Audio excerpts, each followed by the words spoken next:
On ours. Okay. All right, Shalom. Shalom. We want to start out by giving all praise, honor, and glory unto Yahweh Ba'Shem Ba'Shem Hashem HaKadosh. Double honor to the apostle and elders of Great Millstone. Shalom to the Akim out there pushing the word of sincerity and the truth. It's the brothers here from Great Millstone, Atlanta. Myself, Barzal. The brother Zakaria. I'm the brother Cassidas. Yeah, and we just want to do a follow-up, which we were talking about. Me and this brother, Cassidas, did a lesson on Russia being raised up, and we were just now discussing before we cut on the camera, and the brother Zakaria was speaking about actually doing the lesson pertaining to the same matters. So we were just talking in the spirit, and just we wanted to do a lesson, showing and putting emphasis on how Russia is really gearing up for this battle. They're not half-stepping, they're not second guessing with their what they want to do in this war. They're not even looking to actually come to peace and come to grips with America. That's why with a few months really into type in when did BRICS get started, Bogashah. That might have been early, like last year or something. I might be wrong, but they was building up the BRICS nations, you see, which was pretty much an economic treaty which consisted of Brazil, Russia, India, China, and South Africa to combat the EU, and that waxed successfully amongst Russia and the constituents that was associated, to the point where you have European nations that's looking to associate with the forces that are coming against the U.S. Mm-hmm. And that's going into the prophecy of Revelation, the 17th chapter, where it says, "These shall hate the war." Mm-hmm. You had what was a Frexit, which was France, and you also had a Brexit. I don't know if France fully left the EU, but there was always speculation of these different nations getting out of their ties with that economic union of the European Union, which we know of today as the EU. Mm-hmm. EU. You got that? Okay. This is from BBC.com. It says in 2006, Brazil, Russia, India, and China created the BRICS group. South Africa and joined. What was that? What year was that? 2006. 2006. Okay, so 2006 it was actually established, but it really started to get very, very heavy in the news really like last year.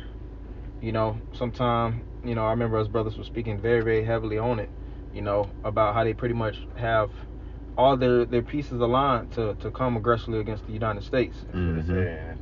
What did it say? It says, continue on, it says South Africa joined in 2010, making it BRICS. The group was designed to bring together the world's most important developing countries to challenge the political and economic power of the wealthier nations of North America and Western Europe. See? And that's plain as day. Like I said, you had a South African president, I forget his name, one of the South African presidents. He was speaking about how it's countries that's constantly looking to join BRICS. Like the phone is always ringing, with other ambassadors and things of that nature that's looking to pretty much be amongst that economic unification, because they understand that the West is falling. They have analysts, they have economists, they have individuals that study the market, and they understand that this is the mistress of witchcraft of how they created even this financial reserve system, which is known as the Federal Reserve, this fiat currency, which is the United States currency. All right. And it's aggressively falling, and you see that these enemy nations, like the scripture says, the weak saying that I'm strong, and that's on an economic level as well as on a military level. I actually had that too on Barzal. Okay, yep, you got it. Yeah, this is Joel 3, and I'm gonna start at verse 9. It says, "Proclaim ye this among the Gentiles, prepare war," which we're in the time of war. I know Ecclesiastes, the 3rd chapter. It has like a list of different times and seasons, all right?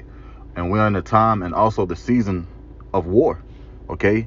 And Yahweh Ba'Shem Yahushua, he's a power of war, for those who don't know, all right? That the whole world inwardly called God and Jesus Christ. And that's why all these things are taking place, according to prophecy. Continuing on, it says, "Wake up the mighty man," all right? Mighty man as in, warriors, soldiers, okay? Your high-ranking military leaders. It says, "Let all the men of war draw near," which we're currently seeing. Okay, I know Barzal and I and Kasaida was all talking about it before the lesson, how Russia basically sent those missile ships, those nuke ships over there on the coast of Cuba. All right, and that's really a war move, okay, and war talk in a way. It says, let all the men of war draw near, let them come up, and really draw near and come up in the land of the Valley of Jehoshaphat, which we're about to get into later. It says verse 2. It said in verse 2. Yeah, it says in verse 2. And then with that word Jehoshaphat, it's Yahweh's judgment. Yahweh Shaphat. Yahweh Shaphat. All right, which is the Middle East. That's why so much turmoil that's going on in the Middle East as we speak. You know, there's tension that's already risen, but there's more tensions that's rising as far as Israel and those Arab nations. Scriptures speak about in the book of Genesis how Ishmael is a wild man, but which wild in terms being the opposite of domesticated is untamable. So these Arab nations, you know, as well as, you know, Iran, you know, and Elam and Iran, they're at the point where, and they've kind of always been at that point where they're not bending over for the West. You know, especially if they have higher options to pretty much satisfy their economy and actually live somewhat peaceably amongst the nations. That's why, like we just said, they're running to Russia, which the scriptures speak about how Russia is going to be a guard, like a big brother, you know, against the West, because the West is a country that goes about being a bully in these different land masses, bringing about democracy, bringing about illicit drug use. Hell, they had it, I think, I forget the Middle Eastern country, but it was around the time where it was a deployment and they had poppy seeds, which poppy can convert into opium, if I'm not mistaken. Yep. So when they actually was getting a lot of those poppy seeds throughout the Middle East, the drug use rate of those illicit drugs started to skyrocket in that area as well as in the U.S. You know, so we know that this devil, when he comes to these different land masses, like the scripture says, neither keepeth at home. He's not coming looking to reestablish something that's wicked. They'll put a fake boogeyman just to establish a puppet government, and really the so-called white man is the true boogeyman. You know, he just uses psychology and he uses the media for propaganda, which the word propaganda means to spread throughout. And he'll make these Arabs the face of terrorism, as well as these other nations the face of terrorism, so that he can invade their land and steal their natural resources. Man. Come on. You got it. Verse 10. Beat your plowshares into swords and your pruning hooks, into spears. Right. So you have plowshares, pruning hooks, which are agricultural instruments. And if you look at the United States budget, mass majority of money is not being allocated towards agriculture; it's being allocated towards the military spending.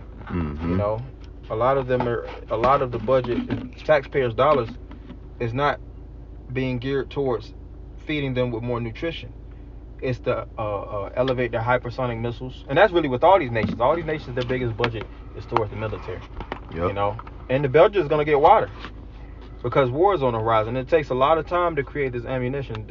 This firepower does not get created overnight. You know, creating these hypersonic missiles and you know, these high artillery weapons, then it costs a lot of money. You know, I've seen a chart where they would actually do like a ship, like a I would say like a, I don't know the exact type of instrument, but it was a weapon that shot like a single bullet, but it was a big ass bullet just on a ship, boom, and then it has a number like $1,000 or $10,000 per shot. You know, so this Third World War, which is also something to be spoken of, is going to be the most expensive world war of all wars. The amount of money that went towards World War II and World War I was in the trillions, if I'm not mistaken, if not the high billions. Yeah, you're right. I think we actually went into it in the class, you know, and I have a precept for you too. This Isaiah 54 and verse 16 says the brother was going into how they're consistently making these different instruments, and you know, Yahweh Bahashim Yahushua is allowing this to happen to bring forth prophecy. All right, Esau's not creating these instruments to, you know, to be nice or as if something sweet. No, it was created to destroy. Okay, because we're coming into the day, all right, that it shall burn as an oven. That's right. So this Isaiah 54 in verse 16, it says, "Behold, I have created the smith that bloweth the coals in the fire," which represents, of course, starting with Esau, Edom, and the same mighty man that we read earlier. Okay, who's very mighty in war, has the wisdom, knowledge, and understanding of war. Okay, that's who Yahweh Shema Shai has put into these individuals to create these things.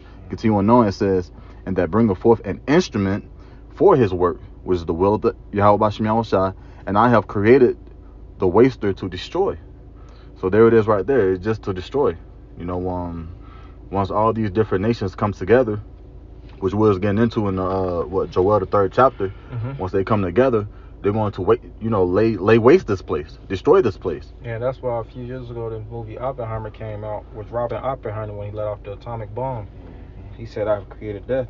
So he knew it was his lot to create a massive amount of genocide through the force of the sword. And that atomic weapon, if you look at the TNT or the amount of devastation compared to the nuclear missile, it doesn't compare. Now going back to that Joel 3 and 10 again, "Beat your plowshares unto swords and your pruning hooks unto spears."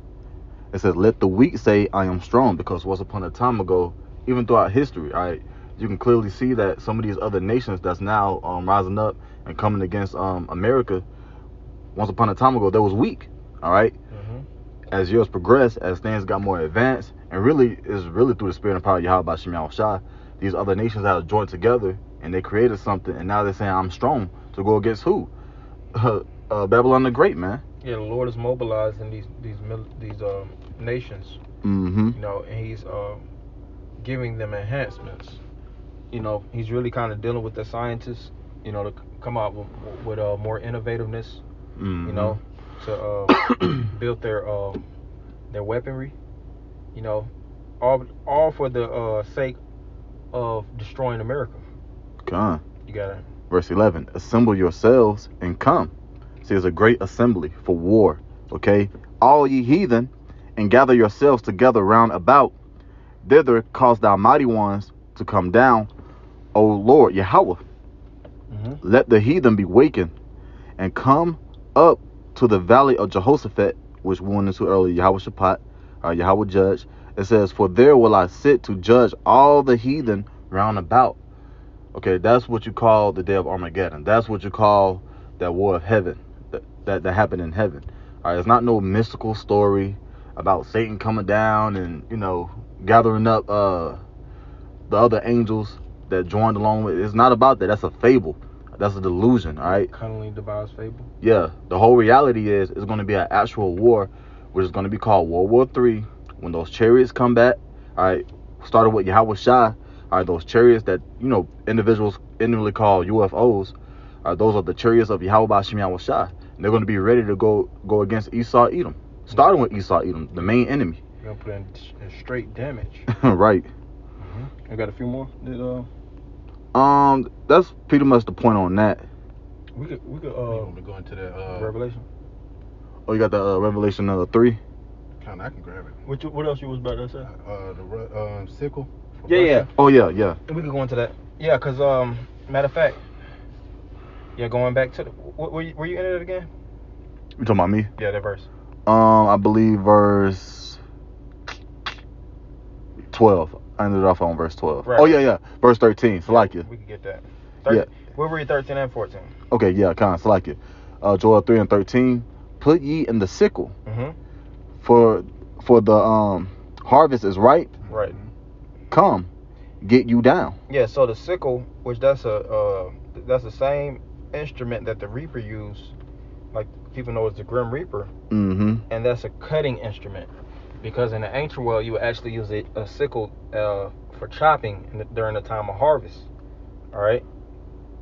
You know, to pretty much sever the grass or whatnot. And like it says, for the harvest is ripe, which is pretty much the perfect time for the gathering. You know, and you have the symbol of Russia being the sickle.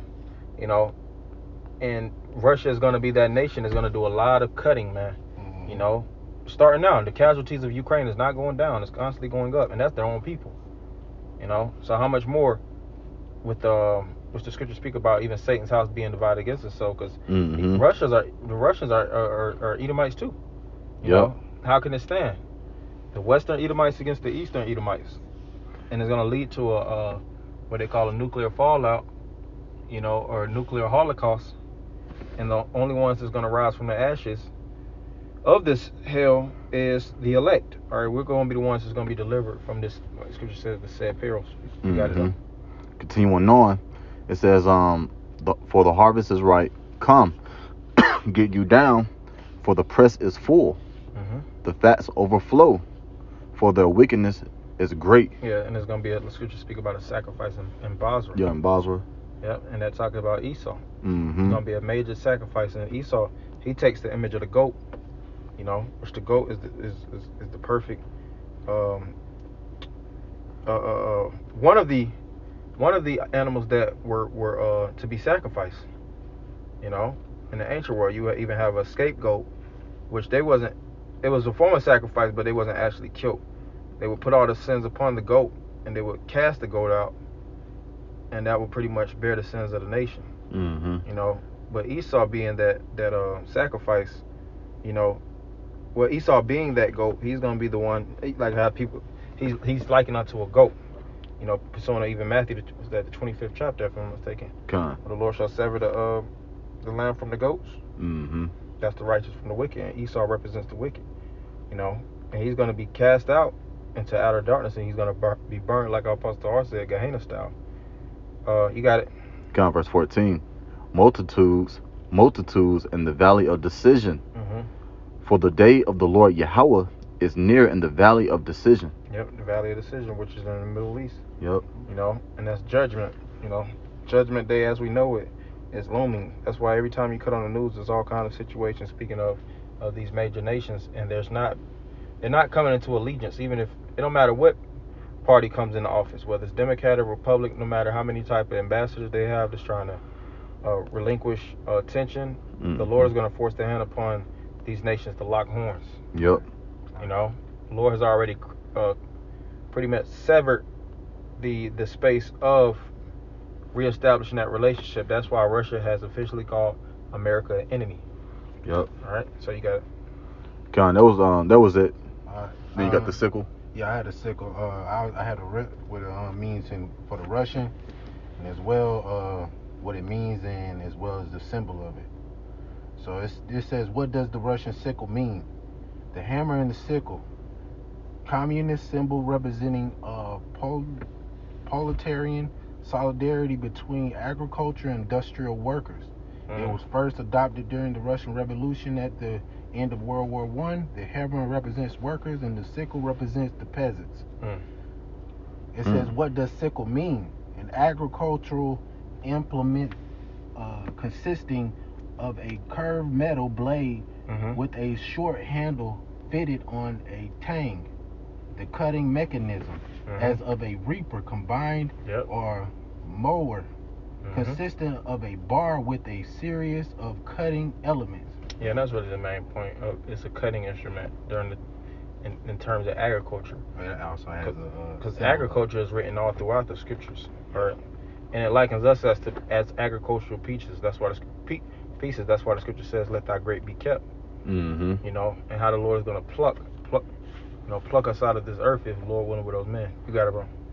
It says, what does the sickle symbolize? In ancient Greece, sickles were also used to harvest crops and are symbolic of agricultural bounty and changing of seasons. Yep. The sickle symbolizes significant. Yeah, because you want to go ahead and gather before the seasons change. Twofold, then, as it is both the tool for violent, life-defying action and a tool of harvest and natural plenty. Yes, it could be interchangeable. Because you can use it for gathering, and you can also use it for destruction, so to speak. That's right. Yeah, it reminded me of the scripture that the Lord is going to take this place by violence. Yeah. When you said violence. Yeah, with great violence shall that same city Babylon be destroyed. Yeah, you want to get that last one? We'll close with that. With the Revelation? Yeah, Revelation 13. Revelation 13. And what was that, verse 8? I thought it was verse 2 or something. Like it. Yeah, verse 2. Yeah. And the beast which I saw was like unto a leopard, and his feet were... Oh, Salaki, you want to say something? No, you keep going. Okay. And his feet were as the feet of a bear. Right, so the feet represents the bottom. Because even with the leopard started with the Greeks. You know, as Esau says, the history started with the Greeks, and it speaks about the mouth of the lion, which represents Great Britain. So these Edomite constituents being established is still going to fall by the feet of that bear, which Russia represents that bear. Hell, you even have videos of on YouTube and TikTok where Russians actually wrestle with bears. They have a really good not all of them, but it's kind of spiritual. The affinity they have for actual bears and things of that nature. And I think it's a symbol in certain parts of Russia, the actual bear. So that's spiritual. You got it. In his mouth as the mouth of a lion. And the dragon gave him his power and his seat and the great authority. Yeah, so the dragon represents America. That's that deadly woman that's being healed. And this is pretty much the last hoorah. Yeah. So like Scripture says, you know, thus with great violence shall that mighty city Babylon be taken. So that's pretty much the point. You had anything, or are you good? Oh no, I'm good. Yes. So you know that's pretty much the point. You know, hopefully you brothers and a few sisters are edified. You know, we're in beautiful times. You know, we're closer than ever. The scriptures speak about how our salvation is near than we believe. So all we have to do is just continue to work and let the Most High work His work. All right. So we're gonna end it by giving all praise and the glory to Yahweh, Bahasham, Yahushua, Bahasham, Chakodash. Double honor to the apostle of the great millstone. Shalom, Maki. Shalom.